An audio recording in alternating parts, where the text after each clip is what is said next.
জান্নাতের সার্টিফিকেট প্রাপ্ত সাহাবী হযরত তালহা রাদিয়াল্লাহু তাআলা আনহু প্রতিদিন নবীজির পেছনে ফজরের নামাজ পড়েন, কিন্তু নামাজে সালাম ফিরানোর সাথে সাথে তিনি মসজিদে না বসে তাড়াতাড়ি বাড়িতে চলে যান।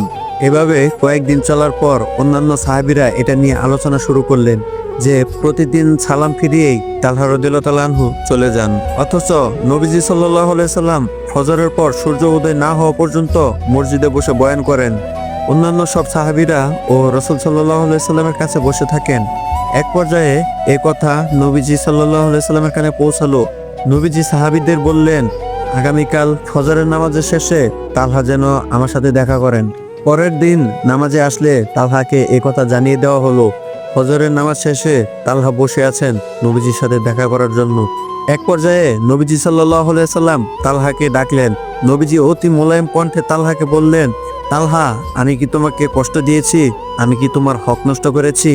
এ কথা শুনে তালহা কেঁদে ফেললেন এবং বললেন, হে আল্লাহর রাসূল সাল্লাল্লাহু আলাইহি সাল্লাম, আমার জীবন আপনার জন্য উৎসর্গ হোক, আপনি আমার কোনো হক নষ্ট করেননি। নবীজি সাল্লাল্লাহু আলাইহি সাল্লাম বললেন, তাহলে তালহা, তুমি প্রতিদিন নামাজ শেষে আমার কাছে না বসে চলে যাও কেন? তালহা কেঁদে কেঁদে বললেন, হে আল্লাহর রাসূল, আমার এবং আমার স্ত্রীর সতর ডাকার জন্য একটি মাত্র জামা আছে, যেটা পরে যখন আমি নামাজে আসি আমার স্ত্রী তখন উলঙ্গ থাকে, স্ত্রী যখন নামাজ পড়ে তখন আমি উলঙ্গ থাকি। এক্ষেত্রে ফজরের নামাজের সময় একটু অসুবিধা হয়ে যায়। ইয়া আল্লাহর রাসূল, ফজরের নামাজে আসার সময় আমি আমার স্ত্রীকে একটা গুহায় রেখে আসি। স্ত্রীর প্রতি স্বামীর মহব্বত বড়ই কঠিন, যা সবাই হেফাজতে রাখতে পারে না। মানুষের চাহিদার কমতি নেই, তারা একটুতেই খুশি ছিল, আর আমাদের এত কিছু থাকা সত্ত্বেও শুকরিয়া আদায় করি না। আফসোস, শুধুমাত্র রাতে একসাথে ঘুমালে স্বামী হওয়া যায় না। স্বামী হতে হলে স্ত্রীর মন বুঝতে হয়, তার খেয়াল রাখতে হয়, স্ত্রীকে ভালো রাখার চেষ্টা করতে হয়। এমন অনেক পুরুষ আছে যাদের স্ত্রীর সাথে মনের কোনো মিল নেই, কোনো ভালোবাসার সম্পর্ক নেই, শুধুমাত্র সমাজের মানুষদের দেখানোর জন্য একসাথে থাকা। যার স্বামী এমন, শুধু সেই মেয়েটাই বোঝে জীবন্ত লাশ হয়ে বেঁচে থাকার কতটা কষ্ট।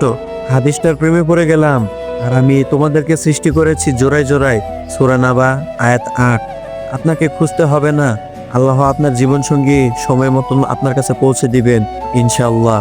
শুধু শুধু হারাম রিলেশনে জড়িয়ে মানসিক চাপ নেওয়ার দরকার কি, যেখানে মহান রব্বুল আলামিন আপনার আর আমার জন্য উত্তম জীবনসঙ্গী নির্ধারণ করে রেখেছেন। আপনার স্ত্রী শুধু আপনার দুনিয়ার সঙ্গী নয়, জান্নাতেরও সঙ্গী। পৃথিবীতে যে সম্পর্কটি প্রথম তৈরি হয়েছিল সেটা হলো স্বামী স্ত্রীর সম্পর্ক। জান্নাতে যে সম্পর্ক একসাথে থাকবে সেটাও স্বামী স্ত্রীর সম্পর্ক। স্ত্রী শুধু আপনার যৌনকালের সঙ্গী নয়, বৃদ্ধকালের বিশ্বস্ত সঙ্গী। তাই স্ত্রীর যত্ন নিন, ভালোবেসে বুকে আগলে রাখুন, ইনশাল্লাহ সুখে থাকবেন।